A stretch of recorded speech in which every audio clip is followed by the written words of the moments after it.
श्री स्वामी समर्थ. नमस्कार मंडळी, स्वागत आहे तुम्हा सर्वांचं आपल्या मराठी यूट्यूब चॅनलमध्ये. स्वामी महाराजांच्या कृपेने तुमच्या सर्व चांगल्या इच्छा पूर्ण हो, हीच मी स्वामींच्या चरणी प्रार्थना करते आणि आज या नवीन व्हिडिओला सुरुवात करते. येत्या 10 मेला म्हणजे शुक्रवारी या दिवशी आलेली आहेत 2024 मधली अक्षय तृतीया. अक्षय तृतीया हिंदू धर्मात अत्यंत शुभ मानली जाते. या दिवशी अनेक शुभ कार्य देखील केली जातात. अक्षय तृतीया दरवर्षी वैशाख महिन्यातील शुक्ल पक्षातील तृतीया तिथीला येते. अक्षय तृतीयेचा दिवस हा 3.5 मुहूर्तांपैकी एक मानला जातो. यामुळे या दिवशी कपडे, सोन्या चांदीची खरेदी, दागिने, वाहन, त्याचबरोबर घर, मालमत्ता इत्यादी खरेदी करणे अत्यंत शुभ मानले जाते. त्याचबरोबर या दिवशी आपण दान केले तर त्याचा सुद्धा आपल्याला शुभ फळ मिळत असते आणि तसेच हे दान केल्याने संपत्तीमध्ये देखील वाढ होते. अक्षय तृतीयेच्या दिवशी आपण भगवान विष्णू आणि माता लक्ष्मीची पूजा करत असतो. त्याचबरोबर या दिवशी आपल्या पितरांची सुद्धा सेवा केली जाते. असं म्हटलं जातं की अक्षय तृतीयेच्या दिवशी भगवान विष्णूंचा 6वा अवतार भगवान परशुरामांचा जन्म झाला, म्हणून हा दिवस अक्षय तृतीया म्हणून साजरा केला जातो. यासोबतच या दिवशी परशुरामाची जयंती म्हणून साजरी केली जाते. त्याचबरोबर आपल्या पुराणामध्ये असं सुद्धा म्हटलं जातं की या अक्षय तृतीयेच्या दिवशी माता अन्नपूर्णेचा सुद्धा जन्म झाला होता, म्हणून या दिवशी माता अन्नपूर्णेची जयंती सुद्धा साजरी केली जाते.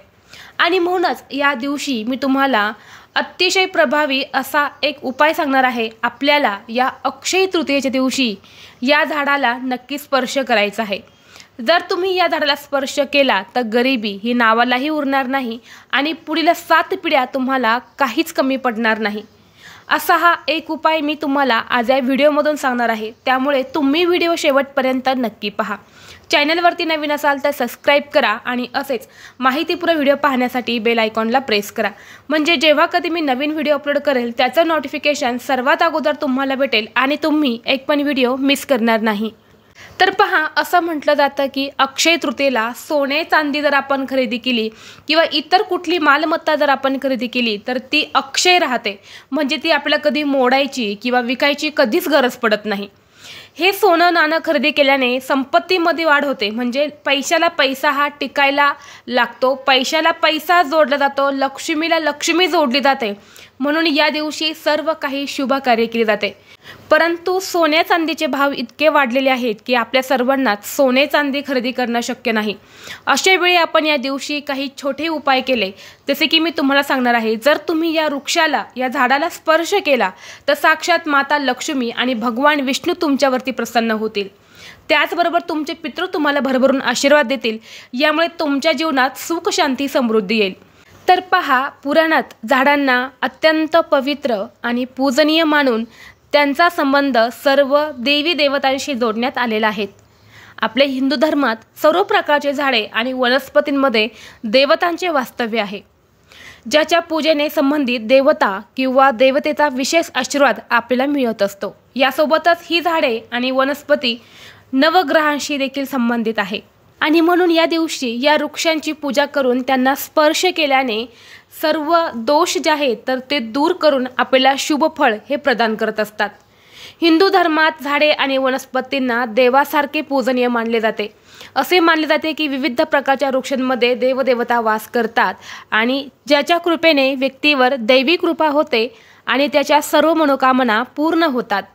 ज्योतिष आणि धार्मिक दृष्टिकोनातून पूजनीय आणि उपयुक्त मानल्या जाणाऱ्या पवित्र झाडांबद्दलच मी आता तुम्हाला माहिती सांगणार आहे. यामध्ये सगळ्यात महत्त्वाचं झाड म्हणजे तुळशीचं झाड. तुळशीचं रोपटं हे आपल्या सर्वांच्याच घरामध्ये असतं. तुळशीच्या रोपाला अत्यंत पवित्र आणि पूजनीय मानले जाते.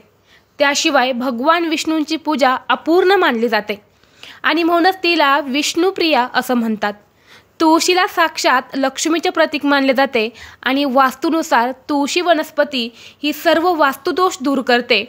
असं म्हटलं जातं की जेव्हा आपण घरातून कोणत्याही कामासाठी बाहेर पडतो, अशा वेळी जर पडताना आपण तुळशीचं दर्शन केलं तर आपलं कार्य हे निश्चित सफल होतं. आपल्याला प्रत्येक कामात यश हे मिळत असते आणि बघा, आपण अक्षय तृतीयेच्या दिवशी साक्षात माता लक्ष्मी आणि भगवान विष्णूंची पूजा करत असतो आणि म्हणूनच या दिवशी आपल्याला या तुळशीपाशी एक शुद्ध गाईच्या तुपाचा दिवा लावायचा आहे।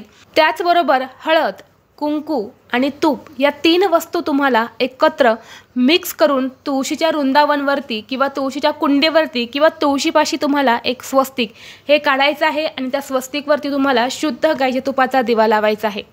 यानंतर तुळशीला जल अर्पण करायचं आहे। जल अर्पण करताना या पाण्यामध्ये थोडंसं तुम्हाला कच्चं दूध घालून हे जल अर्पण करायचं आहे।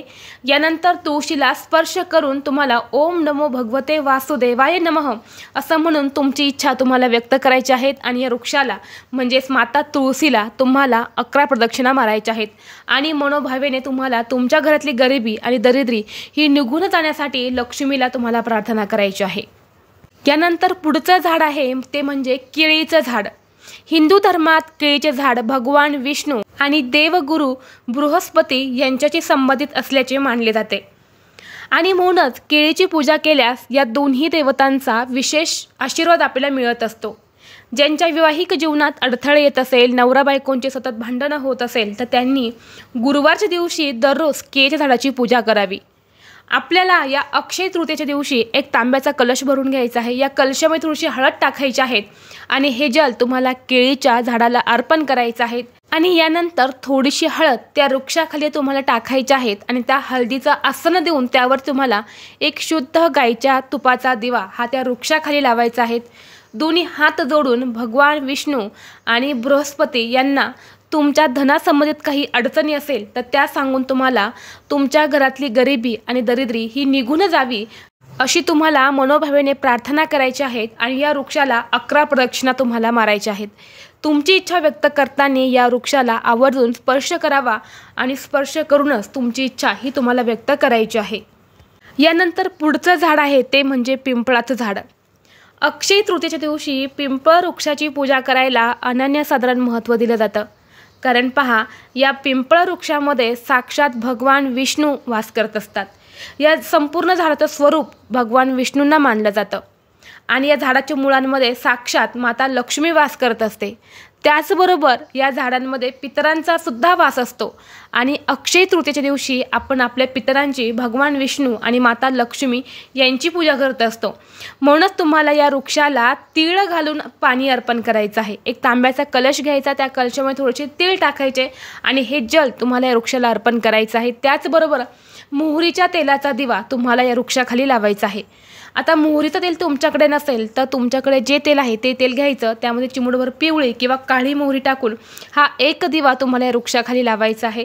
यानंतर या वृक्षाला तुम्हाला 11 प्रदक्षिणा करायच्या आहेत। भगवान विष्णू माता लक्ष्मीने तुम्हाला तुमच्या घरात लक्ष्मी यावी अशी तुम्हाला प्रार्थना करायची आहे। घरातली गरिबी ही निघून जावी अशी देखील प्रार्थना करायची आहे। त्याचबरोबर पितरांना सुद्धा प्रार्थना करायची आहे। पितरांना सांगायचं आहे, जर आमचं काही चुकलं असेल तर आम्हाला माफ करा, तुमचे आशीर्वाद आमच्यावरती असू द्या अशी तुम्हाला तुमच्या पितरांना प्रार्थना करायची आहे। यानंतर तुम्हाला या वृक्षाला स्पर्श करून ओम नमो भगवते वासुदेवाय असं म्हणतच तुमची इच्छा ही तुम्हाला व्यक्त करायची आहे। यानंतर पुढचं झाड आहे ते म्हणजे कदंबाचे झाड। कदंब वृक्षाला आपल्या हिंदू धर्मात अत्यंत पवित्र आणि शुभ मानले जाते। हे झाड भगवान श्रीकृष्ण आणि माता लक्ष्मी यांच्याशी संबंधित आहे। कदंब वृक्षाखाली बसून साधना आणि पूजा केल्याने धनाची देवी लक्ष्मीचा आशीर्वाद मिळत असतो असं म्हटलं जातं आणि म्हणूनच या दिवशी माता लक्ष्मीला प्रसन्न करून घेण्यासाठी घरातली गरिबी आणि दरिद्री ही दूर करण्यासाठी या वृक्षाखाली सुद्धा तुम्हाला एक शुद्ध गाईच्या तुपाचा दिवा लावायचा आहे आणि या वृक्षाला तुम्हाला हात लावून तुमची इच्छा ही तुम्हाला व्यक्त करायची आहे। या वृक्षाला हात लावताना सर्वप्रथम तुम्हाला माता लक्ष्मीचा जो पण मंत्र येतो तो मंत्र म्हणायचा आणि यानंतरच या वृक्षाला स्पर्श करून तुमची इच्छा ही तुम्हाला व्यक्त करायची आहे। यानंतर पुढचं वृक्ष आहे ते म्हणजे शमीचं झाड। शमीचं झाड हे आपल्या सर्वांनाच माहीत आहे। या झाडाला सौंदड असं सुद्धा म्हटलं जातं। हिंदू धर्मात शमीच्या झाडाला तुळशीच्या झाडासारखेच पवित्र आणि पूजनीय मानले जाते। शमीचे पानेच नाही तर लाकूड आणि मुळासहित खूप धार्मिक महत्त्व आहे। जिथे शमीचे पाने तिथे भगवान शिव, श्री गणेशजी आणि शनिदेवाला अर्पण केली जातात आणि म्हणूनच या अक्षय तृतीयेच्या दिवशी या वृक्षाला सुद्धा खूप महत्त्व दिलं जातं। या वृक्षाखाली सुद्धा आपल्याला एक शुद्ध गाईच्या तुपाचा दिवा लावायचा आहे आणि या झाडाला हात लावून तुमची इच्छा ही तुम्हाला व्यक्त करायची आहे। तुम्हाला या व्हिडिओमध्ये मी 5 वृक्ष सांगितले। तुमच्या घराच्या जवळ जे पण एक वृक्ष असेल त्या एकाच वृक्षाला तुम्हाला हात लावून तुमची इच्छा व्यक्त करायची आहे आणि याच वृक्षाची तुम्हाला पूजा करायची आहे। सांगितल्याप्रमाणे तुम्हाला सर्व झाडांची पूजा करण्याची गरज नाही। तुमच्या घराजवळ तुमच्या आजूबाजूला जे झाड असेल त्या झाडाची पूजा तुम्हाला या अक्षय तृतीयेच्या दिवशी करायची आहे। व्हिडिओ तुम्हाला आवडला असेल तर लाईक करा, चॅनलवरती नवीन असाल तर सबस्क्राईब करा आणि हा व्हिडिओ आपल्या मित्रपरिवारासोबत शेअर करा। चला तर मग भेटू असंच पुढल्या एका नवीन व्हिडिओमध्ये। तोपर्यंत सर्वांना श्री स्वामी समर्थ।